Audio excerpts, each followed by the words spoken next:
Today we are moving straight on with the Tin Man, who is probably the easiest character to portray because his actions and his movements are so restricted because he's made of tin. So before we start with that, I'm just going to do a really quick warm up, get everybody limbered up, ready to then move on to this character. Okay, I'm going to pop some music on. Make sure you've got a bit of space around you. And if you've got to move a table or a chair or whatever, just move that out of the way so you've got some space.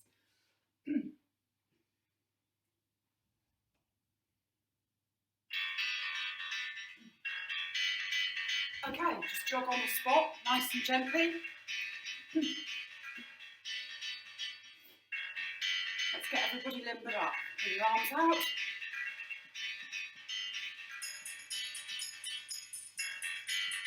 Okay. And if you can, if you've got space, just jog around the room gently.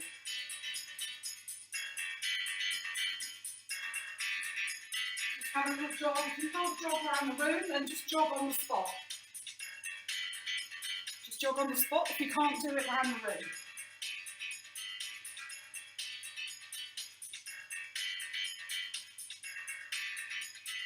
Keep going. Bring your knees up a little bit higher.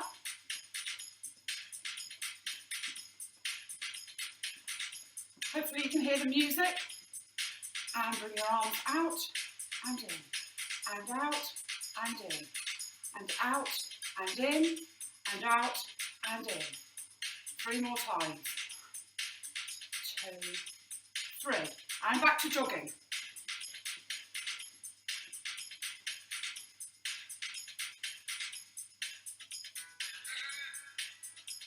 Keep jogging.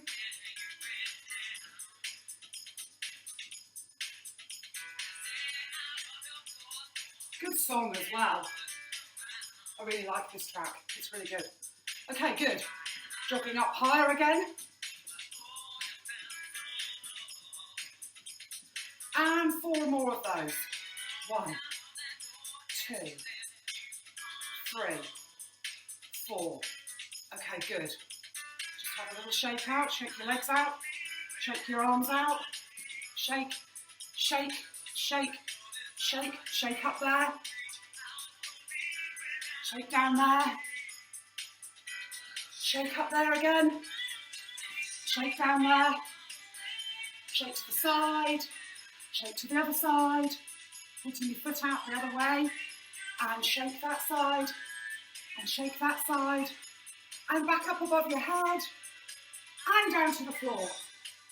Keep shaking, up, and all the way down. And up again, and all the way down. Good, lovely. Should feel slightly more open after that. Okay, bring your shoulders up, and down, and up, and down, and up, and down, and up as high as they'll go, and down. 1 more. Lovely. Now rotating your shoulders backwards in big circles. 1, 2, 3, 4. Really nice big circles. 5, 6. Lovely. And forwards. 1, 2, 3, 4, 5, 6. Lovely. Now heads to the right. Should feel a nice stretch, not a pull. Back to the middle and the other way. And to the middle. Don't know quite what happened to the music there. Oh, it's come back. And the other side. And the middle. And that side. And to the middle. Now just take your hands and you're going to rotate like that, really gently around the back of your neck. Trying to open up your neck, make sure you're not too stiff before you start doing some work. And it just feels really nice. I'm just giving myself a little mini massage around the back, further up a little bit. I'm using those 3 fingers to do it. Just gentle circular motions.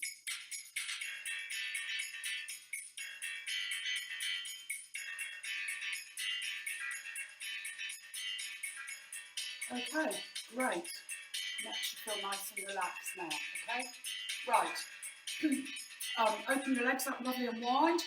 Take a really big breath in with your hands above your head and go down to reach the floor. Your fingers should be able to reach the middle of the floor. Should feel a nice stretch and pull. Come up slowly. Not too quickly, because you'll get a head rush. Nice and slowly. Up again.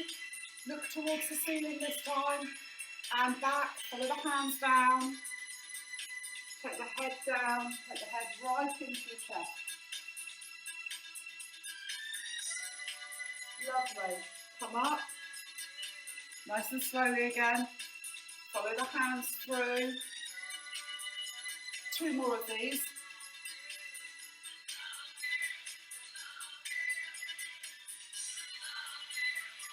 Slowly up.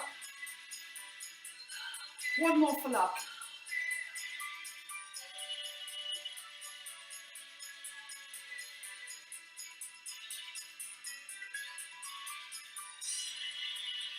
And slowly up. I didn't do that very slowly. I should have gone a little bit slower. Hopefully you went a bit slower. Right, great. I'll just turn the music off.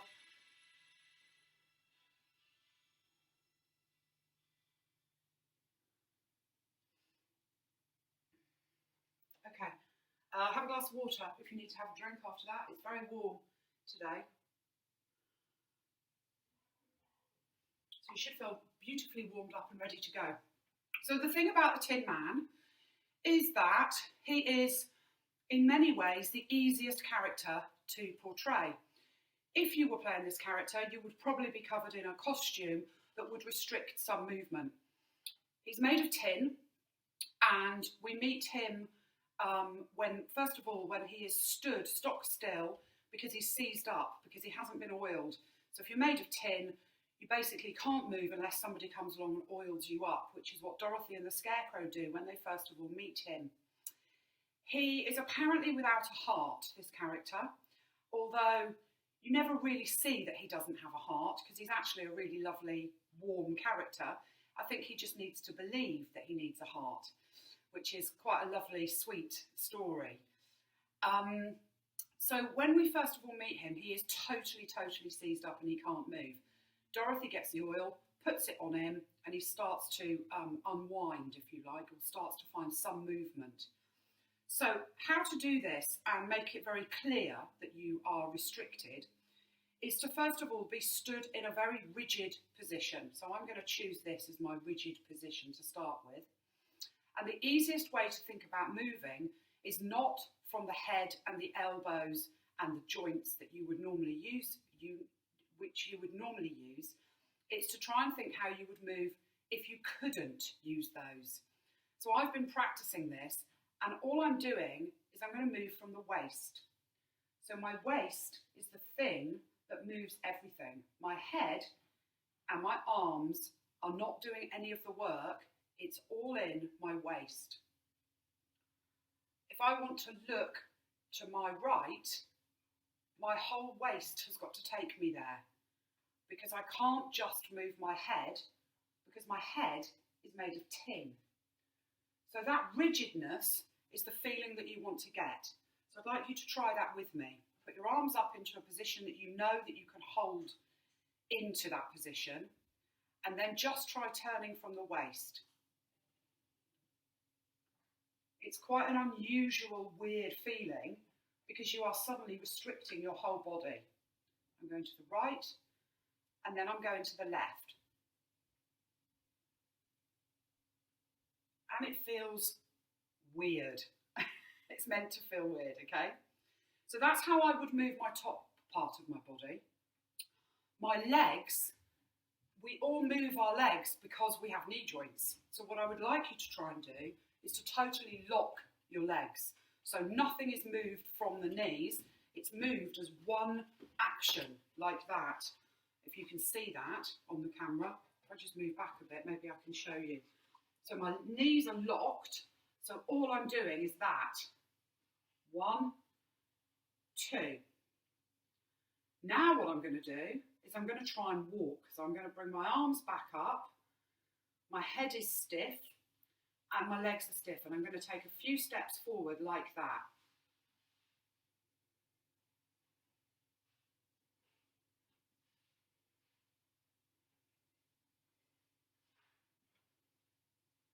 So I'm totally restricted. Okay, let's try that again.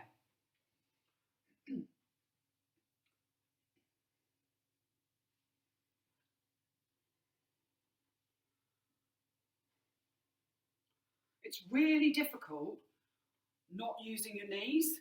Now just try and walk around the room like that. See how it feels.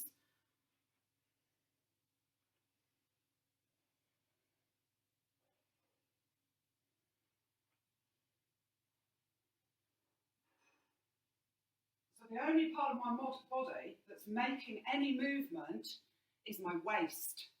So your waist becomes really important in this.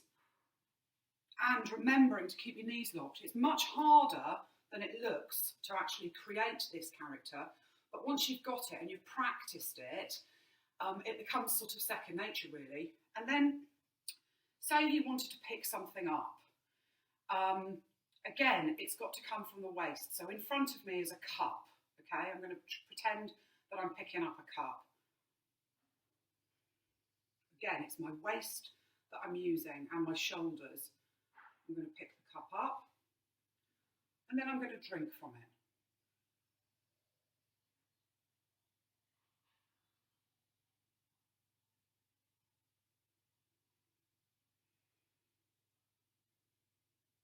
So you have a try at that. Just imagine you're picking up a cup and you're taking a drink. The whole movement should be really, really rigid.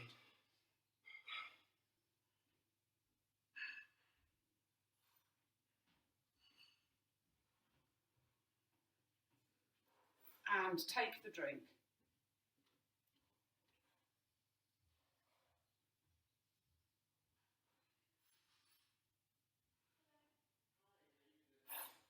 Hopefully you can see what I did there. I did have to move my neck there to take the actual sip of the drink, and that's fine as long as I'm doing it really rigidly and I'm restricting my movement. There's another way of doing this that can really, really help you in terms of getting used to playing this character. If you were to play him for real, you would have a costume on that would restrict movement because it needs to look like a tin. You need to look like a tin can, really, or a tin object. So I've walked around the house and I've found things that I think can help with me being restricted. I've got a box and I've got 2 pieces of cardboard. And the 2 pieces of cardboard are very, very simply put in front of me, put at the side of me.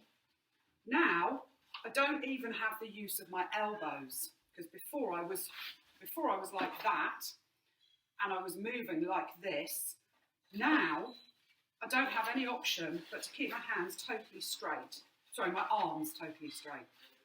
So from here, all I can do in this movement is up, and I can't go very far. I can go down, I can go out a little bit, and in.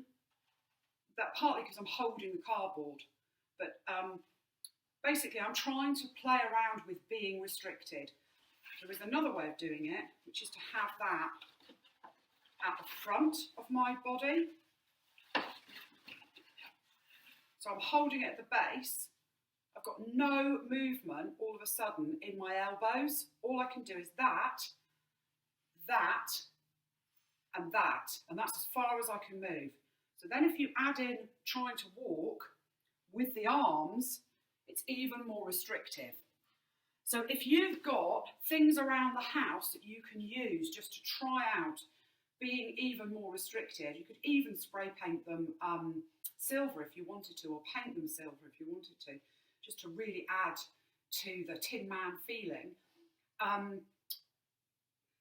Finding things around the house that you know will restrict your movement is a really good way to practice doing this, because ultimately the costume that you would be wearing would be restricting the movement massively.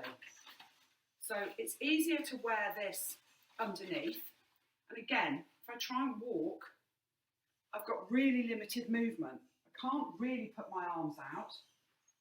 My legs are locked. You could even imagine, or even try and find things around the house that you can restrict your legs with. Maybe something over the knee that really reminds you to keep your knees locked in the character. So that was just some cardboard that I found. This object I found really useful, but unfortunately I didn't have two of them. It's a box. So I'm just going to put my hand through the box. I cannot bend that elbow at all. So if I imagine that I had another one on there, now when I lift my arm, I can only lift it totally restricted. I can do that,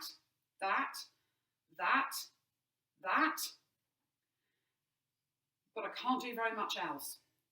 This character, when we first of all meet him, he is totally seized up and he needs the oil can to get him going and get him moving.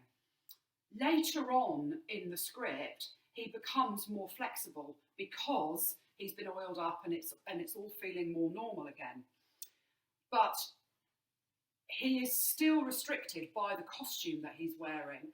As much as the character feels better and more limbered up, actually he's really not, because he's made of tin. So you've got to keep that Tin Man impression the whole way through playing him, which is a difficult thing to do. You can't just suddenly stop what you're doing and change what you're doing. You have to stay in that character the whole way through. This box I found really helpful in terms of basically totally restricting my movement. If I try and take a cup of water again, it's again really helping me. I've leant for the cup. I can't even get that to my mouth because of the restriction. So I would either need to grab a straw and put the straw in and drink it like that. See what I mean? It's suddenly really difficult because of the box. So if you've got something like this at home, a tubular square, that's not the right word, a rectangular box that's really restricting you, it's a really good thing to practice with, because suddenly I'm really not moving very well at all. I've still got my knees locked, and now my arm is totally locked, and I can't even move my elbows. So it's a really good thing to play around with and practice. But if you don't want to find any objects, you really don't have to. You can just practice this on your own with your robotic movements. And the really good thing to do is practice doing things like picking up a cup and having a drink, or stroking the cat if you've got a cat. Just see what suddenly happens to your body when you're so restricted. So even if I want to bend over, that's actually quite a difficult thing to do. So I'm going to go down from here. Can I go that far with my knees straight? I can get down quite far. And now I'm going to pick something up off the floor. And the movement of standing up again and holding it takes a lot of thought process. Okay, so just play around with this whole physicality of being very robotic and very stiff in your movements. So using your legs and your arms mainly, and then all of your movement is coming from your waist. Just play around with it, have loads of fun with it, because it is fun, this character. Although he's really restricted, it's in some ways, being that restricted makes the character easier to portray, because you only have a very few set amounts of movement to play around with. So that's quite an interesting thing to be thinking about and to practice at home. He joins in some of the dances later on in the piece. He kind of does a little skip and a jump along the yellow brick road.